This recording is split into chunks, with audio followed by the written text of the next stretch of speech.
What's good, party people? This is Voodoo in the Woods, and it's been a while. It's good to see you. It's good to see you, Voodoo. I'm According to Woods. He is former U of MMA champion, Pius Ina Lobo, better known as Voodoo Maximus.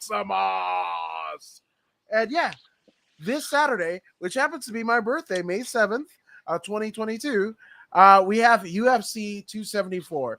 We got two title fights on the line. It's Justin Gaethje against the champ, Charles Dubronx Oliveira, all right? And we have a women's strawweight fight, title fight between former UFC and Invicta strawweight champion Carla Cookie Monster Esparza against the reigning and defending Thug Rose Namajunas. But before we get to that, there's a whole slew of fights. So we're going to go ahead and jump right into it. But I mean, you were talking off air, Voodoo. This is a pretty interesting card. Yes, indeed it is. It's got a lot of favorable matchups. It's going to be an action-packed main event and prelim, of course. The lineup, I mean, we got Brandon Royval in the house. Trinaldo's back. Chaos Williams is back. Donald Cerrone versus Joe Lozon. Are you crazy? It doesn't become more legendary than that right there. We got Ovin St. Preux back in the house. Mike Chandler, Tony Ferguson. The return of Tony Ferguson. Are you serious? This is madness. It's a hell of a card. That's all I have to say. It's a hell of a card. Lupita Godinez is in the house. Come on, man. You can't go wrong. This Saturday is going to be fireworks. Let's roll. Absolutely. But before we get to that, the good sister Takia Pal says, "Hey guys, I'm here. What's up? Takia, we missed you. We miss you. Mari Yamasaki's for you, but we're back better than ever. Like Eric Bischoff's WWE theme says, I'm back and better than ever. There you go. But we're getting the night started off. We have in the bantamweight division, we have 9-3 Journey Newsom against the 10-1. Funny enough, ranked number 5 in the U.S. Southwest, hailing from Mexico. And this, as of right now, we're still in Cinco de Mayo, so happy Cinco de Mayo, everyone. But Ferne Garcia is 10-1. And since it is Cinco de Mayo, all right, we are going to look at Ferne first, right? He made his, I guess, Octagon debut at the Dana White Contender Series, where he KO'd Josiah Weems, right? That was back in September of last year, right? So this is his official UFC debut after a crazy run in LFA. Almost, I mean, literally almost is the better part of his pro career. The last 4-5 fights from LFA 62, LFA 73, LFA 83, LFA 94, which is actually headlined by the aforementioned Lupi Godinez, right, against where she won the LFA strawweight title against Vanessa Little Monster Demopoulos. He fought on the undercard of that. He fought on the undercard of Spike Carlisle's fight at LFA 103. But he also fought on the Liddell Ortiz or Tito Chuck 3, as we like to say, against Joe Roy. So there you go. So this gentleman, I mean, he's a decision maker, right? He lost by split decision at LFA 62.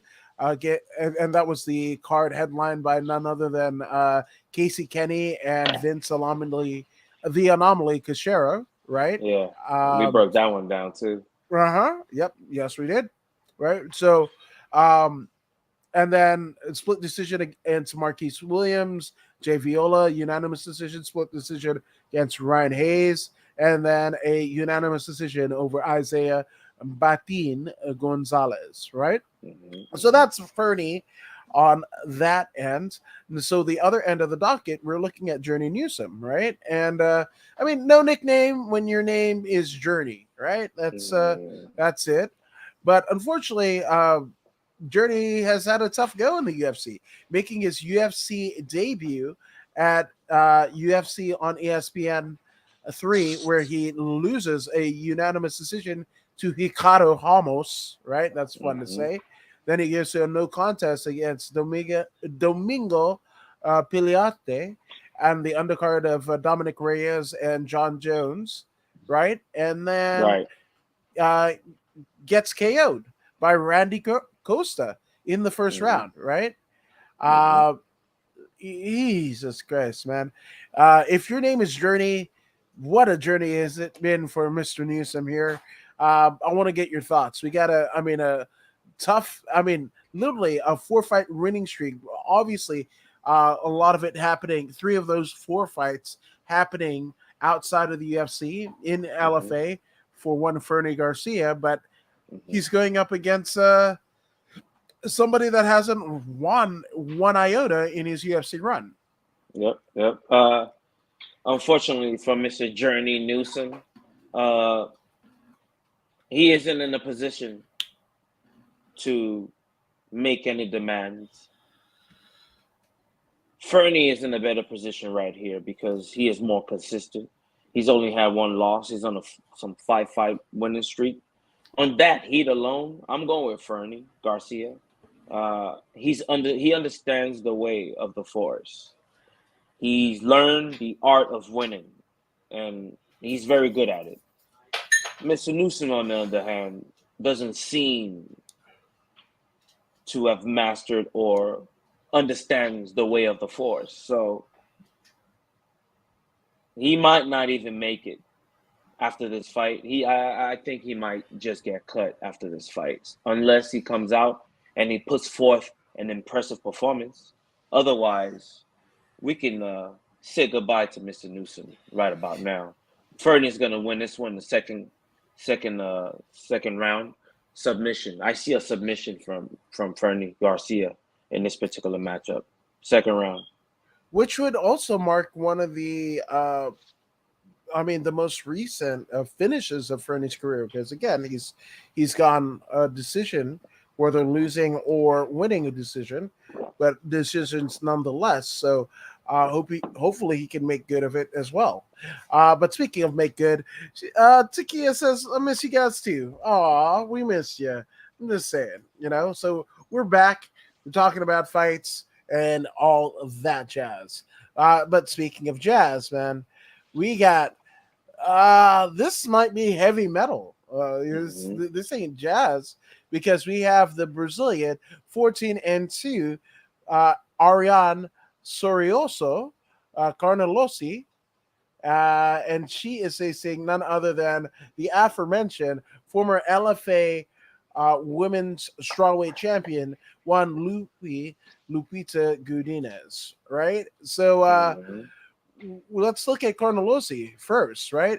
Mm-hmm. Carnelosi, my goodness, like her whole, South American sojourn was just paved in wins all throughout the Sao Paulo regional circuit, the Panama regional circuit, Glory of Heroes, Thunder Fight, Max Fight, uh, like her whole run pre UFC was Mm-hmm. pretty dang amazing, right? Yeah, Then she yeah. comes into the UFC, but she faces none other than Angela Overkill Hill, Mm-hmm. uh, the former Invicta world champion, right, and a longtime notable in the UFC, right? And unfortunately, she loses because she gets a cut.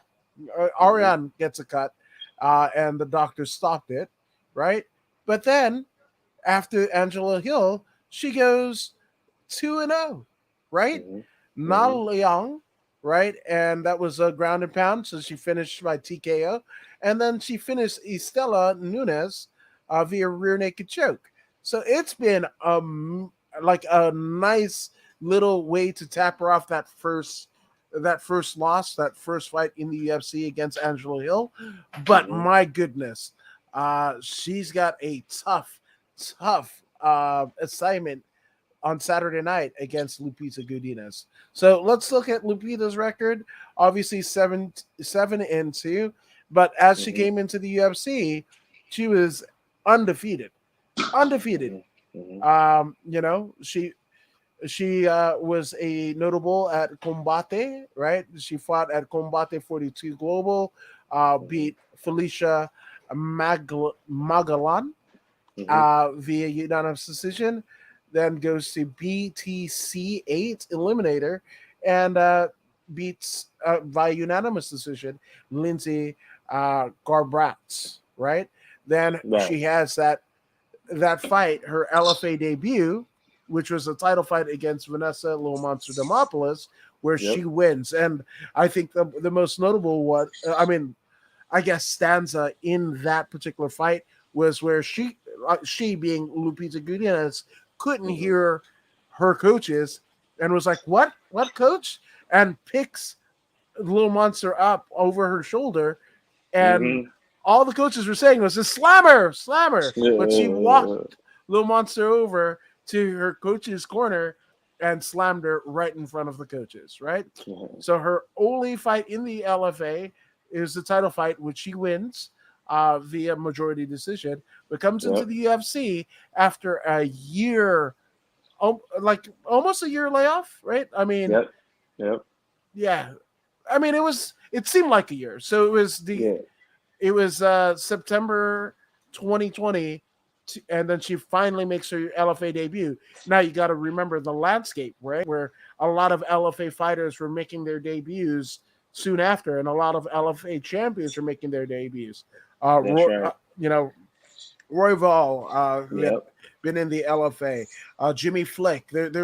There's so many. Sam Hughes, Little Monster Demopoulos. They're all Yep. making their debuts, and we were like, "Where's Loopy? Where's Loopy? Where's Loopy?" And Loopy finally makes her debut, but it's a split decision loss against Jessica Penne, right? Then she comes back, rebounds, and wins via armbar in the very Mm-hmm. first round against Silvana Gomez Juarez. Mm-hmm. Then takes a loss to Luana Carolina Mm-hmm. via unanimous decision. And then she basically gets her win back and beats Loma Luke Bonmi That's right. via unanimous decision. So Yes. this right here, I mean, this is amazing, right? Because first off, uh, of course, there's UFC, bonuses that the performance bonuses and the knockout and whatever the big three bonuses. But Right. here is we get the first iteration of the fan bonus doled out by none other than Crypto.com, the crypto sponsor of the UFC, right? They have the naming rights of the former Staples Center, right? So with this being said, I think this could be one of these fights where the fans, us fans, have control and are able to bestow $30,000 of Bitcoin onto one of the fighters. This has that written all over it, but there's some tough competition. Tough competition indeed.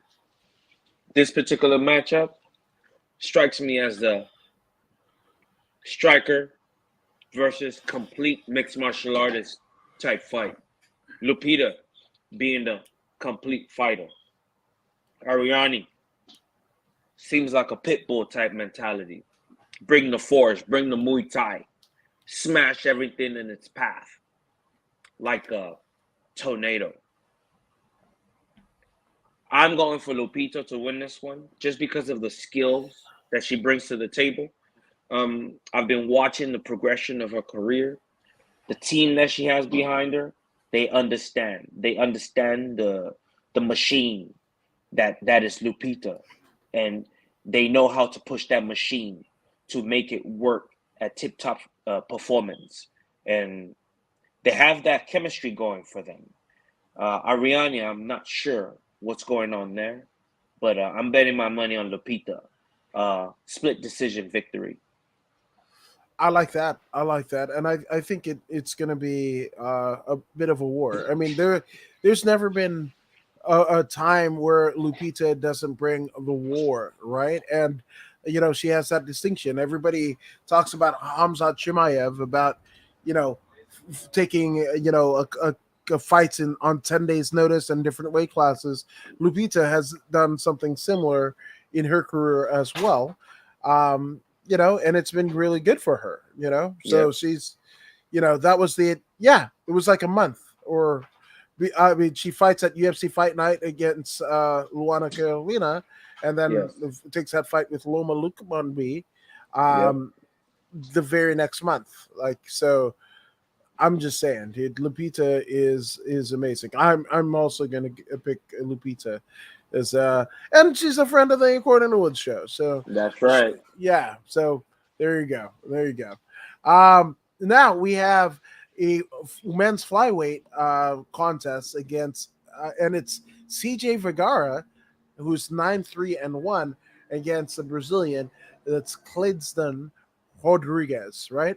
So let's look at Hmm. the American CJ Vergara, right? And Vergara, this is actually his UFC. No, it's not his UFC debut because he uh, gets his entry to the UFC after a long stint in Fury FC, right? Right. But he basically knees to the body Bruno Correa Right. on Dana White's Contender Series in 2020, and Hmm. then he comes into the UFC and actually gets gets a decision loss against Odie Osborne, right? So Right. Right. he's trying to make good on it. Now, on the other side, to thwart uh, Mr. Vergara's chances on Saturday, it's Cleidston KR Rodriguez, right? Hmm. And Rodriguez, right off the bat, Team Nojera. Team Nojera. That's Big Nog and Little Nog. The Nojera brothers. Like, arguably, like the breasts, what, the Shamrocks, like Frank and Ken, Hmm. the brother fucking MMA glorious, Nick and Nate, obviously, right? But you got to The put, Lozons. yeah, the Lozons, right? But you got to put the Nunetas right in there, right? So the Yep. fact that Yep. Cleidston is a pupil of them, that tells you all you need to know. And especially, I mean, he's got wins in Lux Combat, right? Which you can find on the UFC Fight Pass. Lux Combat, if you haven't seen them, check them out. They got all gold gloves. Their belts looks amazing. They even have like gold uh, lining across the top of the cage. It just visually it looks like a top tier promotion. It is a top tier promotion because perception is everything, right? That's But right. yeah, so Lux Combat is where it's at, and Mr. KR Rodriguez essentially ends up his one stint in Lux Combat has an 18-second KO over Romario Garcia, right? And then he just goes through Jungle Fight, and we know how many Hmm. Brazilian-born uh, greats in the UFC have come from Jungle Fight over Yeah. in Brazil, right? That's right. Uh, with Walid Ismail, right? So uh, literally has a run all throughout Jungle Fight, Jungle Fight 95, 97, and then comes into the UFC by way of Dana White's Contender Series, much like his opponent on Saturday. And he gets a unanimous decision win over Santo Kuto, uh, Curatolo, right? Yes. Yes. So this one I think is a very even match, but I mean, there's only one Team Norella, and I think I'm going with KR. But let me see what you think, Vito. Um, I'll flip you a coin on this one, man. I'll go with the other guy. You know, I don't have a horse in this particular race. They have to show me something before I make any investment. So we'll see. Maybe the next time. Okay, that's fair. I I'll like pick it. CJ Okay, on the coin flip thing. all right, that's respectable. I'm not mad at it one bit. Um, now in the women's flyweight, we have the 8-0-2 Melissa Gatto, right? And she's facing none other than I don't want to say like Mrs. Ortega, but definitely Tracy Cortez, who has a you know she might be in a relationship with Brian Ortega. You know what? They're the cutest thing. I saw them at what is it? Lights Out Extreme Fighting a little while ago, and they're just cute as pie. Just the nicest people. Yeah. So nothing against it, but so we've got on one hand Gato, right? And she's had 10 fights in her pro career, but 2 of those were draws, right? But she makes her UFC debut at UFC 265, the undercard of the Derek Lewis Cyril Gahn UFC heavyweight interim championship fight in Houston, where Derek Lewis famously gets fucked up in front of his hometown audience, right? But even before that, this is crazy to me. Before that, her last fight pre-UFC was actually in Chris Cyborg's Brazilian promotion, Nassau or Nation Cyborg 3 back in 2018. And she faces none other than Carol Rosa, who is now in the UFC, right? But she beat Carol Rosa in the first round of their fight via Kimura, right? Then she goes on and she breaks Victoria Leonardo. I'm sorry. She basically breaks her arm. This fucking arm bar breaks her arm. And that was that fight in Houston. And then basically finishes Sajar Eubanks. And we both know how tough that Lloyd Irvin belted Sajar Eubanks is. But to end Sajar Eubanks via body kick, holy shit, man. That's Melissa Gatto, man. Like that's fuck precision. I'm just saying, it's laser focus. Now Tracy Cortez, not to be outdone, right? Fought a split decision over Justine Kish the last time that we saw her in the octagon, and ended up being Justine Kish's last fight in the UFC. A unanimous decision win over Stephanie Eager before that. Unanimous decision over Vanessa Mello. Unanimous decision over Myra Agapova. And then in her lone Invicta fight, she beats Erin Blanchfield via split decision, right? Her only, I don't want to say her only, but 2 of her only finishes come at V3 Fight 69 back in 2018, where she hits a rear naked choke over Monica Medina. And then she has, she basically TKOs Karen Cedillo at Combate 24. And that was also in 2018. So she hasn't had a finish since 2018. As much as a dig Tracy Cortez, man. Again, sweetheart. Brian Ortega, sweetheart. Just amazing people. But this one, Gato is a fucking said that she's a killer. She's a trained fucking killer. Yeah. Jesus Christ. Yeah. I'll wait for you to finish. She reminds me of a Hickson Gracie type mentality. You know, Hickson Gracie, I remember that dude, man. 400 fights and 0. He was just a buzzsaw. He wasn't the biggest of them. I mean, he was the, you know, allegedly 400. He yeah, right, allegedly. He was pretty fit for his size, his height, his frame, but there were bigger heavyweights, you know. He fought bigger people. He fought all comers. Anyone that wanted it. And if the money was right, he was going to fight him. And the way he does it is, he'll stand with you. He'll start with his hands. But ultimately, jiu-jitsu is where it's at with him because he is one of the Gracies, Hickson Gracie. So jiu-jitsu is where it's going to be. And this is what Gato is bringing to the table. She will strike you until she gets her hand on you. Once she gets her hands on you, the strangulation begins. We here at Voodoo in the Woods, we tend not to go against perfection. So until Tracy Cortez proves to me that she is better than Gato, I'm gonna continue to go with Gato every single time in this matchup. Gato, uh, I wouldn't be surprised if it was a submission in the third round, man. I wouldn't be surprised. She's an arm breaker. She's a fucking cut open upper. Cut open upper. That's what I Right? got. But Yeah, I'm with it. fuck, man. So, I mean, again, we could be wrong, but Tracy definitely needs to fucking dig deep. Like, because Gato It's a is. big fight. Yes, it It's a is. serious Yes, fight.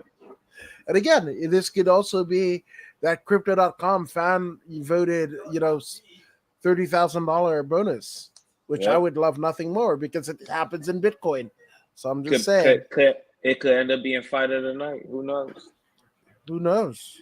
But one thing that we do know, right, is the Portuguese-born Andre Fial Yeah. is going up against Cameron Vanderkamp, right? Right. And Andre, 19 fights in his professional career, right? The last time that we saw him in the octagon was when he KO'd in the very first round Miguel Baeza. And he Right. had a lot to prove because they put him in there with none other than somebody that you told me about first, Michel Piera, who holds a win over Stylebender, right, in kickboxing. So that's a tough customer to get right off the bat. And it's not just Michel Piera beat Stylebender, but he's training with none other than the current UFC light heavyweight champion, Glover Teixeira, right? That's right. In the fringes of Boston Cold, right? So that's a tough draw, to get when you first come into the UFC. But Andre basically makes good of it and beats Miguel Baeza, right? Right. But on the other hand, we have literally 21 fights in his pro career is the invader Cameron Van Camp, right? And when we look at Van Camp's record, this is actually his UFC debut, fighting all over the regional circuit, but essentially is on a 4-fight winning streak where he's got a decision over Dan Strijan, right? Or Sittergen. There we go. An armbar victory over Craig Eckelberg, right? A submission over Haraz Cyan, right? And a dart stroke over Kenny Grudeau. And that was last year in July, right? So, Jesus Christ. This one is a tough one. I really want to see your take on it because I'm split. This one, I watched this Andre Fial. I watched him fight Pereira, and he held his own. Then he came back and starts the following fighter, Baeza. I believe he learned something against Michelle. Actually, this is not the same Pereira. This is the Michelle, the one that does the backflip. That one. Yeah, that's who this one is. Yeah, it was a good fight against this guy too. But this guy, he had the style that he brought was the hit and don't get hit type style. He was very good at evading, so that kind of threw Andre's game off a little bit. But in his return match against Baeza, you know what I'm saying? You saw what it was. He knocked him out in the first round rather quickly, if I might add. So Cameron Von Trump, Von Cramp or Camp, this fella, this Sound of Music fella, he's in for a fight because Andre Fial is not one to be messed with. So I'm going with Andre here, man. I wouldn't be surprised if there's a stoppage in this match. All right, cool. I think, you know what? because I've fucked up the other Fiera and whatever. So I'm going with you. I'm going with you, and I'm Hey, going Andre Filau. and he just fought uh a month ago. Not even a month ago. 4/16, 2022. Now he's back for 5/7, 2022. The man just won and he's right back in there. A 2-week turnaround. That's what I'm talking about. We want to encourage fighters like this. So I'm going with Andre. I like it. I like it. As am I. As am I. As we move up the card, and we have none other than actually two guys that really in the heavyweight division we don't really know of. At least I don't. I'm gonna put myself out there. But we got Marcos Rogerio. That's what it is. The R's and the H's in the Portuguese. It messes me up every time. But Marcos Rogerio. Rogerio de Lima, right? Mm-hmm. Who is 19-7-1. That's a pretty impressive record Right. with wins over Maurice Green and Ben Rothwell, right? Unfortunately, losing to Alexander King Kong Romanov and Stefan Struve. But, and also, I mean, Jesus Christ, this is wild because I don't know that I've seen. I know we've talked about him, but I can't remember for the life of me one Marcos Rodrero de Lima fight at all because he's been in the UFC since what? Ultimate Fighter Brazil season 3. This is 2013. We were talking about 2014, and I don't even. I couldn't pick him up from a lineup, and that's nothing against him, but it is what it is, right? Benefits of being a heavyweight, man. Not much competition out there. You know what I'm I saying? guess. I There mean, aren't that many. There aren't right. that many. Compared to the 145-pound division, Oh, compared to the 100%. 155-pound division, you know, true cream of the crop type characters. You know what I Yeah, mean? In the heavyweight division, maybe you'll have one outstanding fella, 2 or 3 at the most. right. You know, and then everyone else gets dominated. Yeah, It is what it is. yeah, that is true. That is true. Now, with somebody with almost just as many fights, we have none other than Blagov, Ivanov, or Baga, as he likes to be called. Mm-hmm. And Baga has also been in the UFC for at least 4 years, right? Facing none other than Junior Dos Santos in a Right. losing effort via unanimous decision. Then he gets a unanimous decision win over Ben Rothwell, another unanimous decision win over Tai Tuivasa, right? But then runs into none other than the Black Beast, Derek Lewis, and he loses via split decision, and then loses another split decision to Augusto Sakai. So Uh, those are close matches. Then yeah, he yeah, was in the game. and he's training at American Kickboxing Academy or AKA. Mm. So I mean, this one is pretty damn even, I would say. Yeah, it is pretty damn even. And I'm just gonna go based on the place and ranking in this particular one because I have no ties to these two fellas. So I'm going to go with Baga Ivanov. You know, the AKA stamp behind him Yes.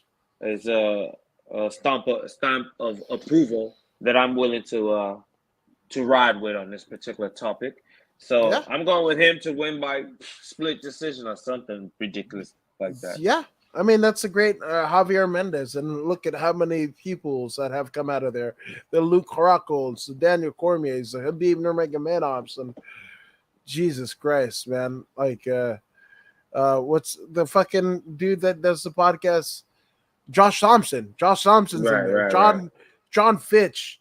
How many right, fucking all time greats have come out of fucking AKA, and they still right. cracking that shit out, dude. Like, Jesus Christ. Yeah. So I will also go with Blagov. 100%. 100%. Now they got Russians. They got Russians. They got I don't even know what flag. Is it the Welsh flag? No, he's not from Wales. He's from Bulgaria. Holy shit! Uh-huh. This motherfucker's like Rusev, Hmm. or what do they call him now in AEW? Miro. There you go. Yeah, he's a fucking Bulgarian brute. That Hey, guy. I got hey, I used to train with two dudes from Bulgaria. They were karate champions. Still, hey man, I used to get kicked in the face, and I would see it coming, but they throw it so well that you just get caught every single time. But after a while, I was able to understand the technique. But a lot of kicks to the face, man. Those Bulgarian karate champions, man, are no joke, bro. No Yeah. joke. In addition to that, I mean, in the world of grappling, right? One of the craziest fucking conditioning contraptions ever made is the Bulgarian bag, right? Yes, yes. Where that you do the whole whatever. It's a bag that looks like one of those like horns that people used to put wine in, in the Yeah, days of like what is it, the Knights of the Round Table and whatever, right? But imagine a big ass one of those looking like a half center, and you have to figure out a way to fucking twirl it around and do fucking what is it, clean and jerks and shit like that. yeah, That shit is yeah. wild. Look up the fucking Bulgarian bag. It's literally like a fucking person that you're Like lifting a up. sandbag. It looks like a Yeah, sandbag, right?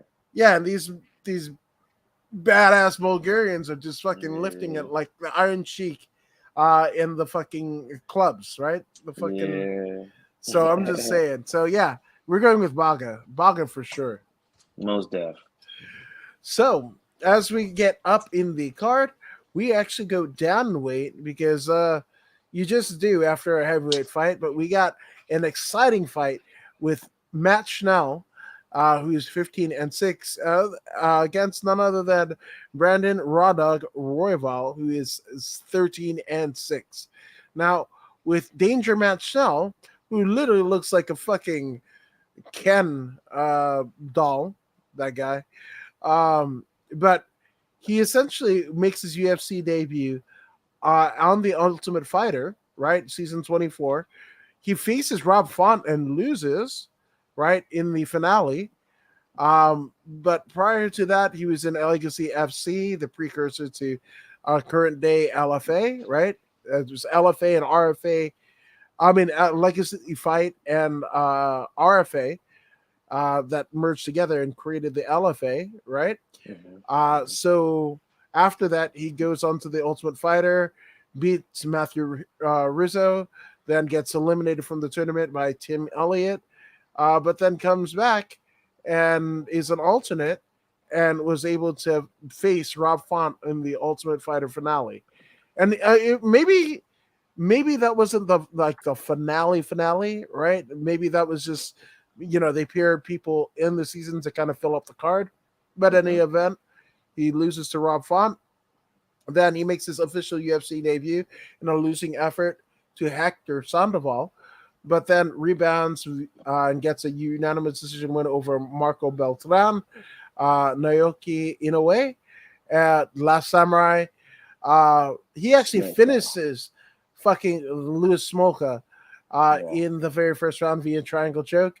I Does remember the that. same thing to Jordan Espinosa. Loses, gets KO'd by Alexander Pantoja, but then wins a split decision over Tyson Nam. So Right. he is 1-1 in his last two. Actually, sorry, I take that back. He's 1-2 because he loses a split decision, a unanimous decision over Rodrigo Montorin, right? So now he's in there with Raw Dog, Brandon Royval. And Royval is a Mark Montoya Factory X guy, right? One of the nicest dudes in the game.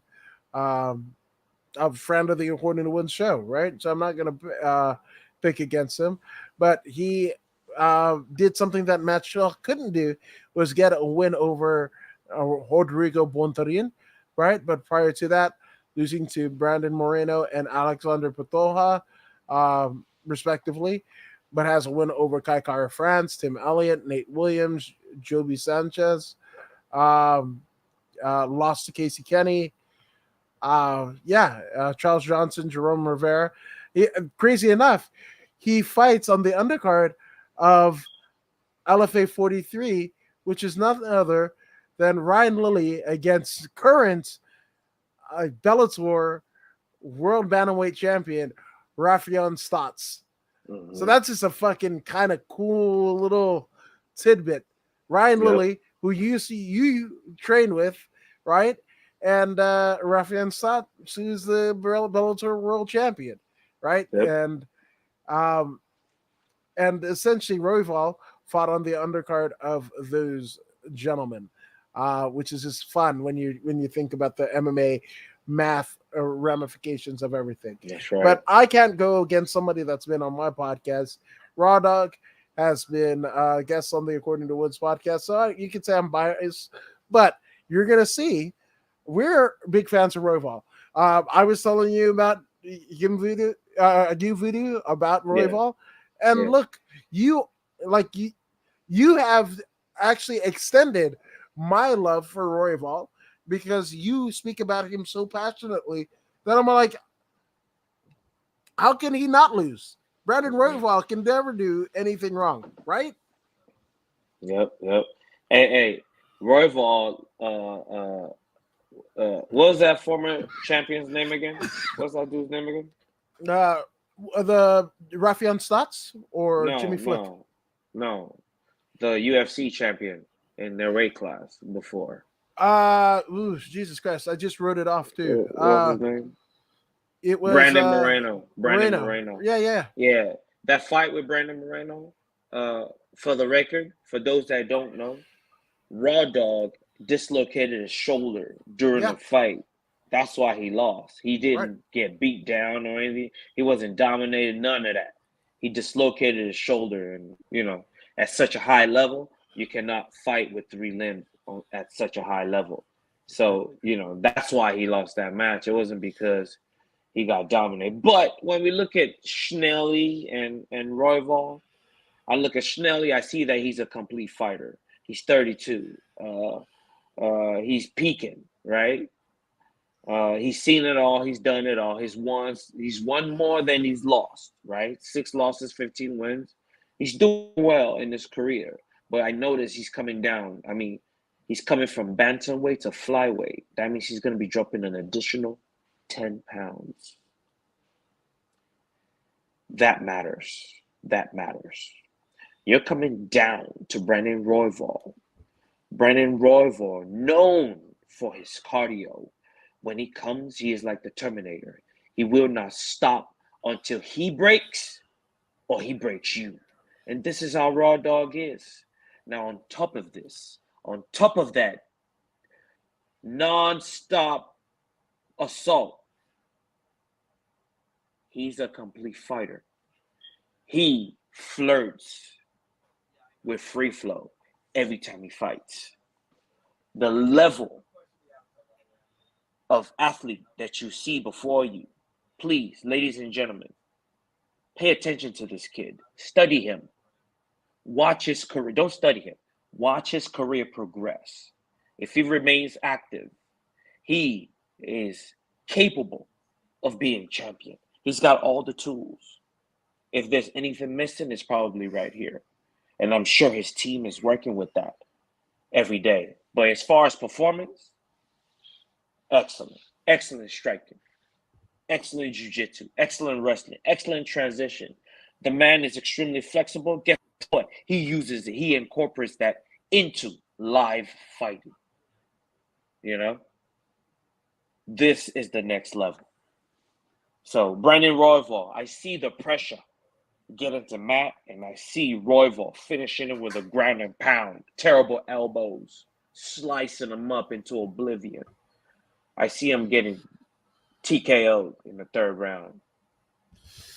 Yeah, I mean, I can't agree with you anymore. Team Royval all the way. But also, we were talking about Javier Mendez and AKA, but fucking what Mark Montoya has done at Factory X, holy shit, and what he continues to do. So shout out to Montoya and the rest of the Factory X guys. Obviously, notwithstanding Brandon Royval, I see it the same way. I see Royval finishing because he's already seen what it takes to be at the top level. His That's right. body is fucking. His body gave out rather than his will. Like That's right. that's almost like fucking Cain Velasquez, right? That's right. So Exactly. yeah, The rare so breed, bro. There's a rare breed there. There isn't many of humans like this people right here.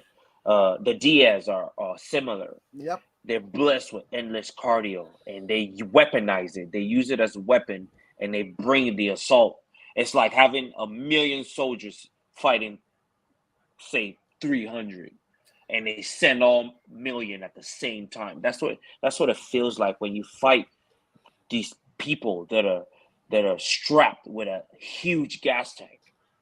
And then furthermore, this guy is even a whole lot more lethal than the Diaz brothers because he's got kicks, he's got knees, he's got elbows, and he'll throw him from any distance. He understands distance. He flows through distance so easily. You know what I mean? And yeah. the fact that he is still very young, he Mm-hmm. will peak. He will peak. And when he peaks, title peaks with him. Yeah. This is what I see for this kid. No, 100%. I couldn't have said it any better, you know. So again, Team Royval, Team fucking Factory X. Let's do it. Fucking Brandon Royval, right? But That's speaking of right. things to be done, we have this 7-1 Brazilian, the immortal Norma Dumont, right? And Right. the last time she was in the octagon, actually, last three times she was in the octagon, she essentially got wins. Those wins being over none other than Ashley Evans Smith. And if you haven't already done so, go ahead and check it out. The Sex and Violence with Rebel Girl podcast with none other than Ashley Rebel Girl Evans Smith. It's amazing. That's the homie. So just saying, but it's a fucking great podcast. So win over Ashley Evans Smith, win over Felicia Spencer via split decision, and then a win over Aspen Ladd heading into this fight with Macy Chiaosan. Now, prior to that, also, she faces none other than Megan Anderson, former Invicta featherweight champion, and she gets KO'd by Megan in the very first round of her UFC debut back in That's right. February of 2020. I Right? remember that one. I Yeah, remember that that was one. wild. And that's when people were like, oh, fucking Megan Anderson's the truth and whatever. And then, no, like, we haven't seen her since that loss to Amanda Nunes. So I'm just saying. And She was like, "See ya." yeah, exactly. And I'm not saying anything against, like, I'm a Megan Anderson fan. Me too. Anybody that comes out of Invicta, and is a champion, because Invicta, very much like, what was it? Oh, WEC, right? WEC Pride. WEC. Well, I mean, the state of MMA, you didn't Right. have lighter weight classes, right? So Right. the WEC. top, Yes. the Yes. top of I the get you. chain was WEC. Talk Yes, to Mike that's true. Brown or at That's American true. Top Team. Talk about Uriah Faber was selling out the Arca Arena as a fucking bantamweight. You know, Carlos Condit. You know what I'm right, saying? right, yeah. So I'm just saying, Club Swanson. right, right. Too many. That's where the fucking Dominic Cruz. Dominic Cruz, fucking um, Benson Henderson, Cowboy Cerrone. Cowboy Cerrone, like this. You know what I'm So saying? right. So before the UFC adopted lighter weight classes, I mean Aldo, fuck Aldo, Jesus Yeah. Christ. Jesus Christ, Um, seriously. yeah, just all time greats came out of there. Oh my But God. Hey, but hey. In all seriousness, that was the biggest come up in MMA history, man. yeah, Acquiring the WEC like they did and then incorporating it yeah, into the UFC, like it made everything perfect because now you get to see the diversity in sizes. You know what I mean? From the absolutely. smallest to the biggest. And these little dudes were some of the most talented Mighty Mouse. fighters out there. Exactly. Mighty Mouse was one of them too. You know, was Benavides, Joseph Joseph Benavides. Benavides. Yeah, Dude, all these dudes were. Damasio Page, fucking dude with vitiligo. I forgot Scott something or whatever. Yeah, Yeah, Jorgensen yeah, or something like Jorgensen. that. Holy shit, I was a Yeah, fucking Jorgensen fan. yeah, yeah. Dude was Yo, bro. bad. Yeah, dude. Hey, Damasio Page. Garcia, Yes, Garcia. dude. But so Yeah. to my kind of comment, Invicta is that for women's MMA, Yes. right? Yes, I Because agree. I agree. so for me, when have a Megan Anderson come over, that's a fucking big deal, right? That's true. That's true. But unfortunately, in this particular instance, it didn't work out well for Norma Dumont because she faced Megan Anderson, gets KO'd in her UFC debut, but then wins ever since, right? Yes. And those are some Yes. names. Those are some Yes. talented fighters. When you talk about Ashley Evans Smith, when you talk about Felicia Spencer, you talk about Aspen Ladd, those aren't walks in the parks, people. No, Those are not at all. fucking like skilled fighters, and some of the most respected in their craft, right? Right. Right. And in this particular instance, right, she faces Norma Dumont, faces none other than former Ultimate Fighter winner Macy Chiasson, right? Right. And Right. Chiasson, she's had an up and down run, after her Ultimate Fighter win, right? Right. Obviously, she beat none other than Pane Kianzad for that Ultimate Fighter 28 win, right? That beats Gina Danger Mazzani, then Sarah Moraz, right? Both of them by KO, or I should say TKO. Then loses to Lena Landsberg, and then unanimous decision win over Shanna Young, then a unanimous decision win over Marion Renault, then loses to via via guillotine choke to Raquel Rocky Pennington. Yeah, And that was that didn't go too well. That one didn't didn't go too well, well. I remember that. right? Yeah. You know what? I actually think this is Macy Chiasan, and I hope I'm wrong, but I think she peaked right around the Ultimate Fighter. She has no ground game, bro. That's Yeah, the problem. She has no yeah, ground game. You're yeah, not going to come to the UFC and expect to box everyone or everyone, kickbox everyone. It's not yeah, gonna happen, especially at the yeah, highest level. Look, she's like top 25, which is not bad at all, right? But Nora Dumont's number 3, man. Respect must be given where respect is earned or whatever. Dumont has a ground game, and based on that quality by itself, I'm going for Dumont to win this one, at least by taking it to the ground and controlling situations, yeah, winning the transitions and controlling situations, staying safe. So Chia Son, who is the taller, bigger, stronger person, doesn't smash this individual. So this is what I see. I see submission attempts. If the submission is not executed by in the second round, then hopefully in the third round you get a submission. But if there is no submission, then it will be a split decision due to mm-hmm. Dumont holding on for dear life, trying not to get annihilated. Yeah. Chiasan getting annihilated. Yeah, 100%. 100%. I couldn't agree with you anymore. And speaking of agreement, Husky 518 says, "What's up, guys? It's Shane, the good What's brother up, from the Shane? Round Table Pro Wrestling Podcast, which you can That's get, right. much like Voodoo in the Woods, on none other than bodyslam.net, where we're being That's right. simulcast right now. Shout out to all of the content creators on bodyslam.net. Shane, great to have you with us. And you, good sir, have a nice little title belt that you might have won from the East Coast. So you gotta let us Ooh, in. I'm just saying. Uh, that's what's up. yeah, might have thrown a particular throwback. No, I'm messing. But he did get a belt. It's all shiny. It's amazing. So shout out to Shane. But speaking of shout outs, we have literally in this next contest 2 of the most tenured fighters, like in that aren't heralded. We have Danny Roberts, who's 18-5 out of Great Britain. 18-5 is Danny Roberts. 18-5 is Danny Roberts. This motherfucker has what? 23 professional fights, right? And he's been all over the place in terms of his UFC career. Obviously, starting out his career in Ultimate Cage Champions, right? Cage Warriors at Cage Warriors 48 and 54 respectively.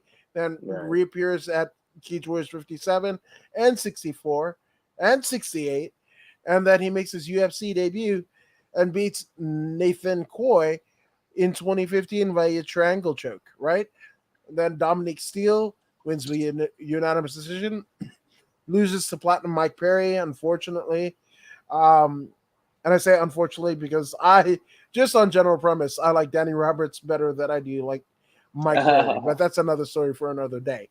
Yeah, but I mean, he's been all up in here. After the loss to Mike Perry, KO's Bobby Nash, that Nordine Talib, that's a name that we forget. But he loses to Nordine via TKO, very first round, 59 seconds. Then he KOs Oliver Enkamp. Then he beats David Zawada, but then loses to Claudio Silva and Michel Pieta, where he gets finished both instances. Then he KOs none other than Salim Imadev, right? And then beats via split decision Ramzan Imaev. So again, that's the personification of an up and down run in the UFC, right? But he's going up against the always fucking tough, the guy who, Jesus Christ, close to 40 fights in his professional career. He was born in 1978.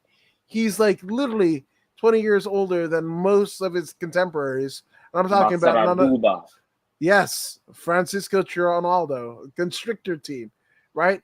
Just got a huge victory over, I wouldn't say huge, but it was impressive, especially at the stage of his career. A win over Davy Grant via split decision. KO's Jai Herbert, that was the fucking one. That was one, it put people on notice, right? And just look at it, right? Like, before he faces Muslim Salinkov, right? He fucking is in there with OG Bobby Green. That's right. Beats Bobby Green via unanimous decision. Beats John McDessie via unanimous decision. Then KOs at what, 40 years, north of 40? He KOs Jai Herbert? If he's 43 now, when he KOs Jai Herbert, he was fucking 41. 41, guys. Just saying. And Jai Herbert he's a tough cookie. That was like, holy shit, man. He's been in the UFC since 2014. I'm just saying, dude. And starts his MMA career in 2006. 2006, man. Again, Actually, I got that wrong. He's been in the UFC since 2012. See? So 10 years in the UFC. 10 years in the UFC, people. We can MMA math all we want. I'm going with fucking Francisco Trinado because it counts. Me too, man. Just on GP status. Yes. On GP, you got to respect that. The man is still performing at an extremely high level, even into his 40s. Still doing it. Still feeding North of 40. North of 40. 43 years old. He's 43 years old. Still doing it at the highest level. Now he's going to be going in there against Danny Roberts. No offense to Danny Roberts. The Brazilian is more appealing to me right now. He's a perfect fighter, and he's fighting for a cause. So Francisco Ronaldo with some kind of decision victory. I like it. But he could also fucking get that KO too. So I mean, he's very powerful. He's very powerful. Dude, he looks like a fucking video game character, Francisco Ronaldo. Just saying. Yeah, so Francisco Trinaldo all the way. But speaking of all the way, we got a rude one. We got rude boy Randy Brown, who's 14-4 against the 13-2 Chaos Williams. Last time we saw Randy Brown in the fucking octagon, right? He was in there with none other than Jared Gooden, right? Where he wins unanimous decision. That he beats Alex Oliveira, right? Cowboy, not Du Bronx, right? Right. And he gets an arm in rear naked choke, which is pretty notable. Loses to Vicente Luque before that, but then beats Wally Alvarez and Brian Barberena. Loses to Nico Price, wins over Mickey Gall via unanimous decision. Lost to Bilal Muhammad. He's just been all up and down, up and down. But even Rude Boy Randy Brown has been in the UFC since 2016, right? So, Chaos Williams, man, chaos is chaos, man. The Oxfighter is Oxfighter. He's a fucking. He looks like a video game character, right? On a 2-fight winning streak, those being over Miguel Baeza, where that's his most recent win, where he KOs Baeza in the third round, right? Yeah. And then he beat via unanimous decision Matthew Smellsberger, one of my favorite named fighters. And I'm not saying that he has a name. I'm just saying I like the name Smellsberger. I always smell burger. So I'm just saying. I got the Oxfighter KO, second round KO, Oxfighter over Rude Boy. But what say you, Voodoo? Yeah, that's not a bad assessment. The Oxfighter is. It's not easy to get your shots off on him because of how aggressive he is. Once you start to set and attempt to strike at him, he has very good head movements. He's going to proceed forward. Though you're mounting an offense, he will proceed forward, slip the shots, get to the body, get to the head eventually. This is what he does. He is not the type of dude to take anyone down. This is going to be a dogfight. If Randy Brown chooses to stand with him, Randy Brown will go to sleep. And that's that. It is what it is. Randy Brown needs to fight smart, use his reach, use his distance, move around, use his front kicks. Stay away from the roundhouse kicks. You can throw hooks with your hands, but anything that's coming from the outside to creating a half a circle is taking too long in regards to a Chaos William. He'll time it right, and he'll knock your block off. So you got to keep that distance and just collect points. Roberts needs to collect points. At least collect points until it's time to wear down Chaos, or perhaps Chaos might have gotten tired or depleted a little bit. And then you can bring the force towards him, but force to force, Chaos wins. Yeah, man. Force to force. I like that. I like that. So, shit.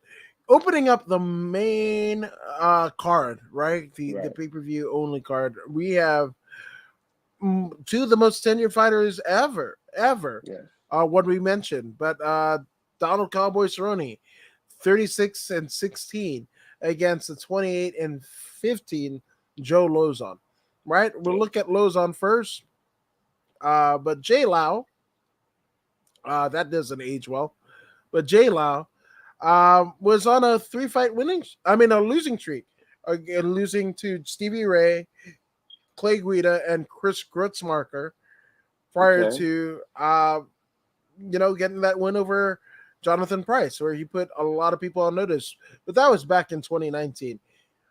They were supposed to get this done in February. I'm sorry. They were supposed to do this last month, but I believe somebody tested positive for COVID. So they're basically doing it now, right? But, Lozon has been in there with the who's, right? Yep. Mentioned those three. We mentioned, but also Diego Sanchez, Jim Miller, Evan Dunham, R.I.P., Takanori Gomi, Fireball George Kid. Masvidal. Yeah.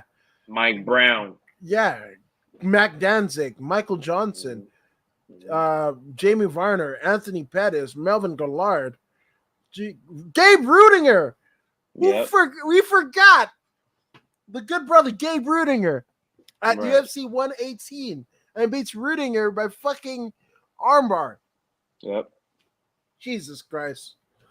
So obviously Joe Lawson is beloved and tenured, but also so is Donald Cowboy Cerrone, right? Yep. Who actually proved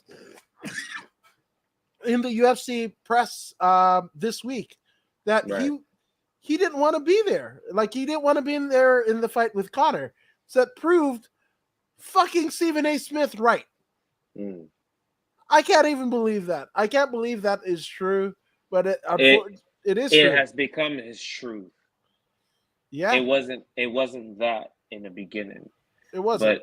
But listening to Stephen A. make the comment, it left an imprint upon his mind. And that imprint grew. That seed grew to become his truth. So Stephen A. implanted that in his head and he accepted it because that was his choice.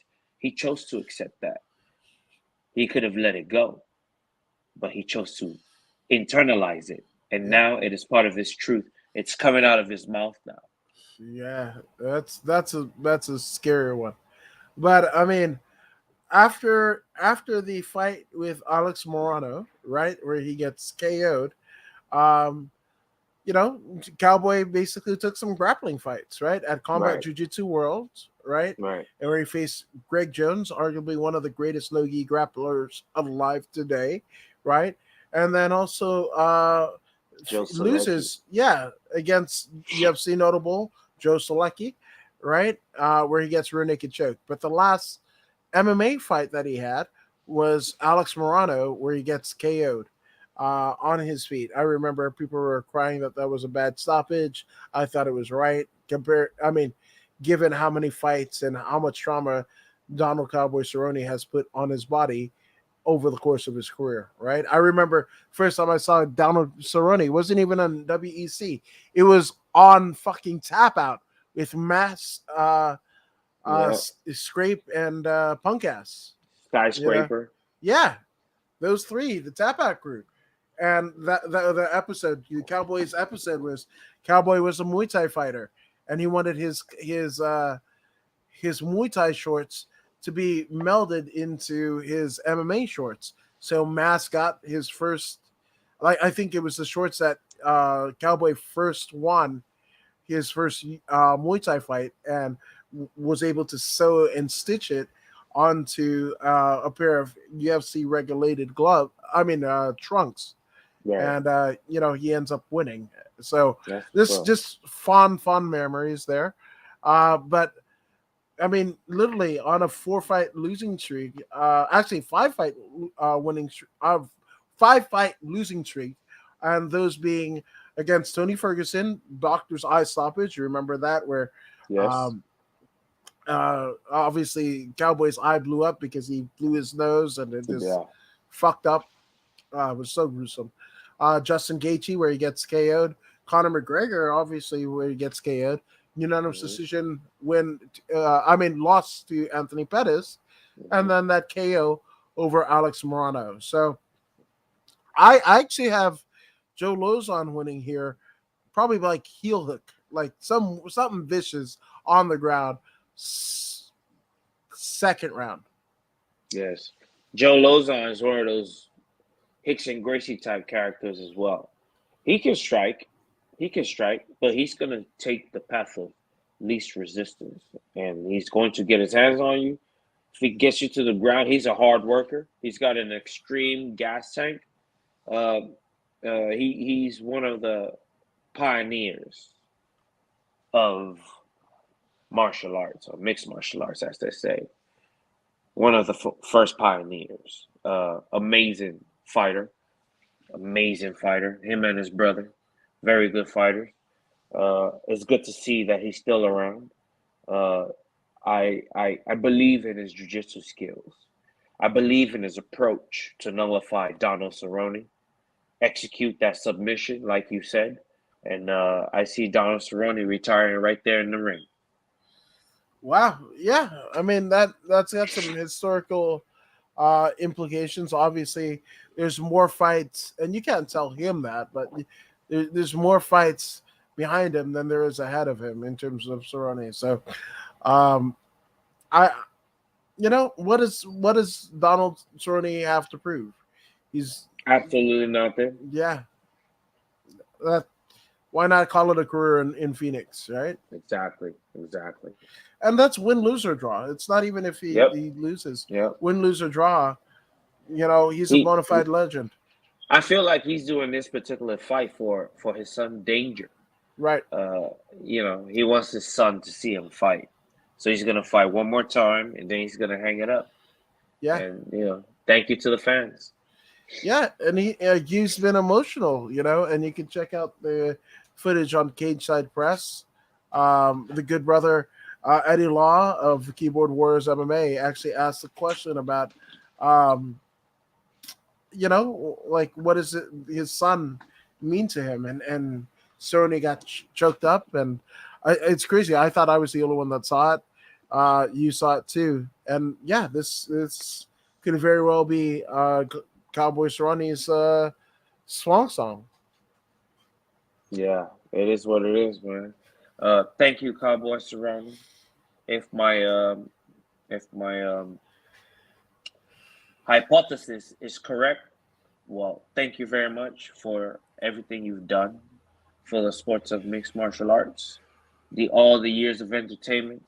Donald Cerrone's roundhouse kick is one of the best I've ever seen. Study Donald Cerrone. Watch how after every extension of his leg, the heel always comes back to hit him in the butt. You have to retract that kick immediately. Otherwise, a grappler or a jiu-jitsu artist will grab onto that leg, pull you in, suck you to the ground, and then now you're somewhere you don't want to be. So it's very good practice to throw the kick and bring the leg right back immediately. And if you study Donald Cerrone, you see what I'm talking about. Uh, Thank you, Donald Cerrone. But Joe Lozon, he's going to win this one. I wouldn't be surprised if both of them retire on the same very night. Yeah, exactly. It said everything that we said about Cowboy. He could definitely make it applicable to Joe Lozon. So if it is the end for both, again, amazing career fighting the who's Yeah, who's. You two are both first ballot Hall of Famers. Don't let anyone tell you different. that's right. But yeah, so it's a big night. It's going to be an emotional night there in Phoenix. But speaking of emotions, my goodness, we have um, former UFC interim champion OSP Oven St. Preux, who's 25-16, over the great Mauricio Shogun Hua, right? Now, Yep, when we're talking about OSP, last time we saw him in the octagon was a losing effort to Tanner Broser, right? And also um, losing to Jamal Hill, both of those being TKOs, right? But he beat Alonzo Menafield by counter left hook, right? That's just OSP's like what last four. So he's 1-3 in terms of his last four fights. That's a rough way to be. So on the other side of the docket, we have again Shogun Hua. What can you say? Former Pride great. I mean, um, Jesus Christ. Like I just there's not much to say, right? But in terms of the last time that we saw Shogun in the octagon, it was a losing effort to Paul Bear Drew Craig, where he tapped to strikes, right?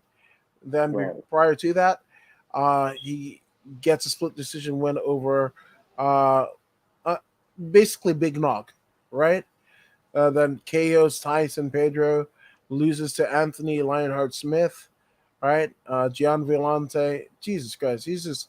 I mean, he even faced James Tahuna at UFC Fight Night, UFC Fight Night 33. Jesus Christ, I'm just saying. So I actually have uh, not Shogun. I have OSP on this one. I think the amount of damage that everything that we understand and love Shogun Hua for, those I think are going to be detriments when he faces a tough wrestler in OSP. So Yeah, yeah, yeah. I see you. Uh, I've been watching Shogun since Pride One. I've been watching it since Pride One. Uh, Phenomenal fighter. Shoot to Box Academy.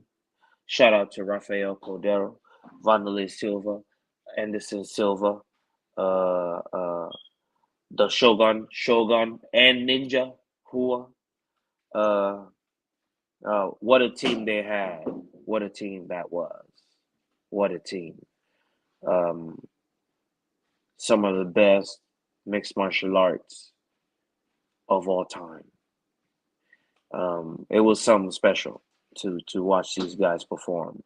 Mauricio Hua, as you can see, the list goes on. Dominating Japan, coming to America, losing initially to Forrest Griffin, but coming back and getting that loss back, rising all the way to champion at the UFC. I believe he beat Chuck Liddell. I can't remember who he beat. And then now he faces the John Bones Jones, and that's been the only person to hold the title ever since until fairly recently. John Bones Jones was the only winner, except so when they took the belt from him, right? But outside of that, he is the only true champion since Mauricio Shogun Hua. So which I'm going Hua to win this one by split decision. wow, okay. Well, you remember Joe Rogan saying, "Ah, the the Shogun era has commenced or begins or some shit Right. when Shogun beat Liddell." Yeah, yeah, yeah, Oh, yeah, yeah, oh, how yeah. those didn't age well. Didn't Yeah, those words didn't age well at all. But it is. He's a legend. But you got Hua, I got OSP, that's right. which is wild because I'm whatever. The ship has sailed in terms of my Yeah, interest of OSP. So even if that scenario of Joe Lozon and Cowboy Cerrone uh, doing a double retirement, hey, yeah, maybe both of these guys do the same. yeah, yeah. I think Mauricio Hua is about due. He's about due for letting it go, retiring once and for all. I mean, ultimately, it's gonna be his call, so it is what it is. But I've seen him take enough beating. Yeah. Now, speaking of two guys who have taken beatings, we got former UFC interim champion Tony El Kukui Ferguson going against former Bellator world champion Michael Chandler, right? So, as we look at it, right? I mean, obviously, another two bona fide Hall of Famers. Did you see the interview with Tony where Yeah, they asked him about uh Dana Chandler being Dana White's boy or some shit like that, and he just fucking shat all over it. Tony was like, "Oh, you really think that Chandler's Dana White's boy? Da da da, whatever, whatever. Like, don't make it out that like." Tony was like, "You're smarter than that. You smarter." Smart enough to not ask that question and just right. shit over. I think it was John Morgan, uh, but he just shit all over it. He doesn't believe that Michael Chandler is Dana White's boy. And when you look at how long it took for Chandler to get into the UFC, you could see that as well. I actually, to me, current day Michael Chandler and how he's in the UFC is almost like how they did AJ Styles, right? Yes. AJ Styles is one of the greatest to never wrestle in the WWE and whatever. And then when he finally does, right, he's the biggest thing there, multiple time champ and all that, whatever. And I mean, sans the championship gold, Michael Chandler's on that trajectory. Yes, he's got Tony Ferguson. And at the time, this is one of the dream fights when both of them were at their top, right? It wasn't that Right. long ago that Michael Chandler and Tony Ferguson were unstoppable giants that could not be defeated, right? Right. Right. And now we're here. I actually have Chandler here. Tony Ferguson just there's something that's scary to me, and I don't want to speculate. I don't, and again, I think thankfully to Tony Ferguson, the only time that I was able to actually be in the presence of a UFC title, it was his interim title, where he showed up to a 10th planet soiree, and that's still one of my prized possessions, right? The picture and how cool Tony is to fucking put it on my shoulder like I was the champ. So I that gets me all on the field, like all in the fields, but Tony's just put a lot of miles on his body. And yes, he's doing amazing stuff. He's getting in contact with his first high school wrestling coach and all of that. But I feel like his body is this waving the white flag. And I actually hope that Tony Ferguson stops before something bad happens. Now, I could be wrong, and in 2 years, you're like, stupid Woods, why'd you fucking say that or whatever. But as of right now, the date and time, whatever it is, it's just Ferguson is what could have been. What could have been, So I got challenged on. These two men are both former champions. They deserve for us to pick worst case scenario 50% split. Tony, I mean, one of the longest winning streaks ever in UFC history until fairly recently.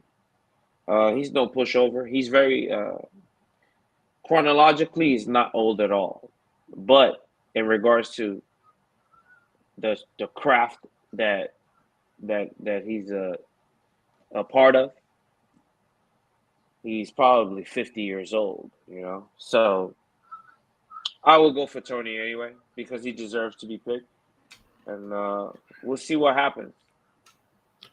Yeah, we shall see. But one thing that we won't have long to see is the fact that we're at the co-main events of the evening. We have former UFC strawweight champion, former Invicta strawweight champion, Carla. The inaugural first strawweight champion, first Invicta champion. Yeah, Carla Esparza, the Cookie Monster, who is 18-6 and who has been on a tear, since she snapped her losing streak, not too long ago, right? Actually, it was 4 years ago, right? The losses to Claudia Galdelia and Tatiana Suarez. Claudia Galdelia is unfortunately retired from MMA. Well, good for her, right? And then Tatiana Suarez had that crazy neck injury, and a lot of people don't know if she'll be back, But that was back in 2018, right? Faces former Invicta notable Verna Jandiroba, all right, at her UFC. It wasn't her debut, but on UFC on ESPN +8. Yeah, dude, like Carlos Esparza is just, again, first ballot Hall of Famers. This is a Legends deal. But speaking of another legend, we have the 11-4 Thug Rose Namajunas, and this is actually the second fight because they fought each other in the finals of their season's Ultimate Fighter. Rose had hair, she had fucking braids and all that shit. Carlos Esparza is just fucking wrestling the shit out of you. But the crazy thing about Esparza is her most recent run, her campaign for the title, her striking has looked as laser focused as it's ever been. So, but you got Thug Rose, the fucking mentality of Thug Rose and the indomitable spirit of Thug Rose, right? So, Voodoo, I mean, what are you thinking on this one? I think this could potentially be a fight of the night, assuming that the main event isn't the fight of the night already. Well, when we look at psychological advantages, psychological goes to Carla Esparza as she has already beaten the current champion. Uh, Wrestling goes to Carla Esparza. Striking, however, on every single level goes to Rose. Will she be able to impose her striking on on Carla? This is the question. I believe she's long enough to make this happen. She just has to remain disciplined the entire time, keeping a distance while striking from afar and landing adequate shots. No unnecessary kicks or dumb stuff. Just be specific and be focused. And I think Nama Yunus can pull this one off. But the question is, can she? Will she be able to handle the stress of Carla Esparza, and and will she be able to keep away from wrestling with Carla? I don't think so. I think Carla's gonna close the distance very well. Carla's gonna put on a fence and score a lot of points. I think I'm going with Carla, bro. Like for real. I don't usually bet against the Champ. champ. Yeah, but I'm going Carla here, man. I'm I too am that way, you know.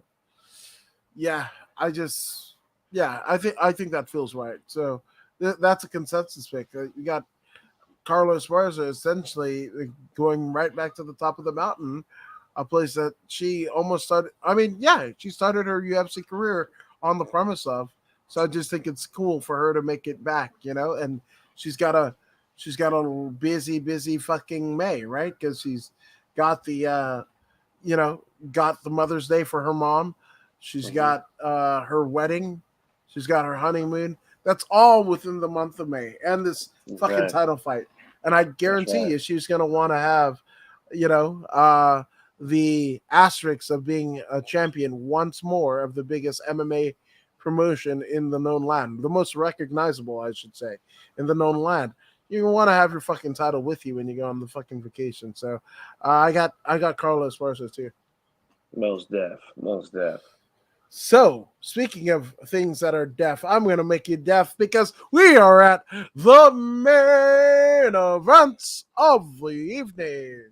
We have, obviously, none other than former World Series of Fight 155-pound champion, former UFC interim 155-pound champion, Justin, the highlight reel Gaethje, who is 23-3, or the highlight, not highlight reel, just the highlight, which he absolutely is.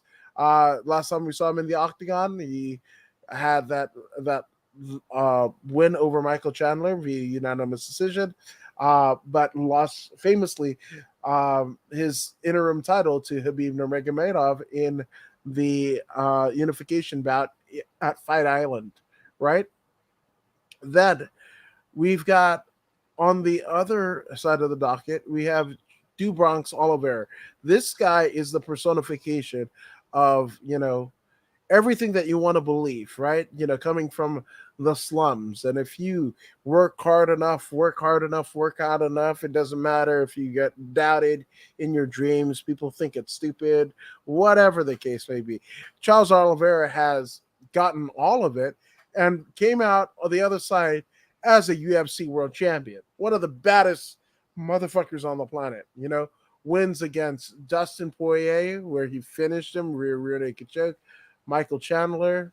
Um, yeah, dude, like he's just fucking awesome, man. I never want to pick against Oliveira again. You know, everything that he stands for is everything that I believe in. And, you know, he works hard. He's at a fucking world class gym in shoot box. He's doing well for, you know, his home country. Like, and he's taking this shit seriously, you know. But Gaethje is a fucking that dude's a shotgun. He is a semi-automatic shotgun, if that exists. It's just like his head, his fucking the bullets are big and fat, like those double D fucking batteries that you get for whatever the fuck you got your kid. over Christmas, and you can't remember to get the batteries beforehand, and everything else is closed. That's what fucking Justin Gaethje's fucking onslaught is, right? It's fucking he's just coming forward and forward and forward and blasting you with shotgun shell esque fucking damage to your body, and you just can't stop it. And the crazy thing about it, he's a world class wrestler. He used absolutely none of it, almost in the vein of Chuck Liddell. Like, holy fucking shit, man. But even still, I got Du Bronx in this one retaining. Mm-hmm. Me too. Du Bronx all the way. Du Bronx, there's something to be said about these fighters that come from poverty. They usually have a different drive, and that drive is like a sixth sense. Not really a sense, but I can't explain it. But there's a haste about these people, and there's a lot of responsibility placed upon their shoulders, and because of this, he is forced to perform. He might not be feeling well on this particular day, but he's gonna get up on that particular day and get the job done. Go to practice. He's gonna do what he has to do because there are people back home waiting, right? It's always like that. So he has that upon his shoulder. This is why he is who he is. This is why he has shown so much improvement like we've seen throughout the years. This is why he is the reigning, defending champion of the world, Charles Oliveira. The man is here, and he's found flow. He has found flow, and he's making things happen. I hope he continues to be a winner. I hope he continues to be a winner, even after this fight. I believe he deserves a Conor McGregor fight, and to get a Conor McGregor fight, he's got to beat Justin Gaethje. Yeah, no, 100%. Jesus Christ. That, do you know what good that Oliveira could do in his community with Conor McGregor money? You know, the type of money that fucking what's his face? Poirier got in 2 fights with Conor. That's life-changing money. Holy fuck, man. So that's right.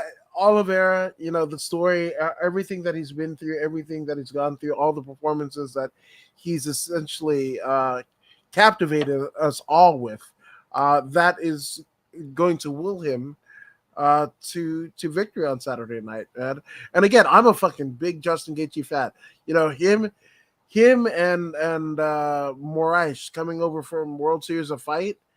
You know, shit, dude. Right. I thought that was gonna be the fucking, you know, what everybody thought. All of those Strike Force, Elite FC people. You know, when that purchase was made, that's what people thought. That's what I thought those two would bring. Now, both of them have had title shots, both being Gaethje and Moraes and what have you. But Moraes ain't even here anymore, right? It's just Gaethje flying the flag of World Series of Fight. And hell, the World Series of Fight isn't here by name anymore. It's PFL, right? So I'm just saying, you know, like I'm a Gaethje fan, but this version of Oliveira is fucking crafty and unstoppable. So again, Du Bronx. Yeah. So yeah. So that is UFC 274. And again, a long sabbatical, but we're back and better than ever. So we thank you guys for joining us. But Voodoo, where can they find you on the socials? Oh, definitely. A whole lot of traffic on YouTube lately. I'm starting to engage it a bit more. So look for on YouTube, Facebook page, of course, Instagram, Voodoo Maximus. What else? I guess that's it. Snapchat, that's right. Snapchat, Voodoo Maximus, all day long. Let's go. Yes, and I'm According to Woods, where you can find me for podcasts and dumb shit memes. Also, check out Wrestling Perspective Pod. That is a great podcast that by Dennis Farrell and the legend Lars Fredrickson of Rancid. They do a wrestling podcast. You know, That's the what's shit up. that you've been seeing with CM Punk, that was on that podcast. The stuff where they named Ruby Riot from WWE into Ruby Soho, that happened on that podcast. Great content. I'm cutting up clips, editing stuff, the thumbnails and all that.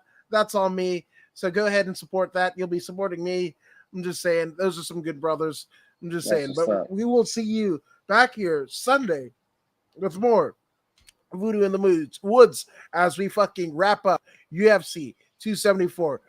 You guys be amazing because you are amazing. Later.